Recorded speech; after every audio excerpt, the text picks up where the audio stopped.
A scientific study looking at the language used in media reports on violence against women says changing just one word can make a real difference.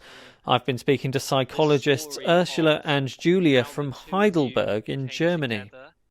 We conducted an empirical study in Germany and in the US, and we used a very small newspaper text in which the same crime was worded either as domestic drama, which means downplaying frame. We used a downplaying frame, or as murder. And altogether, we found that subjects' emotional reactions were stronger when the offense was named murder. People who have very hostile attitudes towards women have been positively affected by using adequate crime labels such as murder. It's a very interesting finding that those people were most strongly affected by the adequate framing.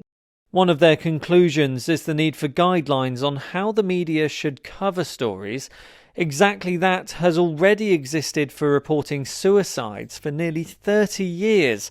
The Samaritans introduced guidelines for journalists in 1994, and they're now widely followed. I think that's because of the research evidence showing the very high risks. You know, we are talking potentially in the worst case scenario about life or death. You know, it can influence people's behaviour in a very negative way. We have been monitoring and assessing news coverage in the UK over the last decade.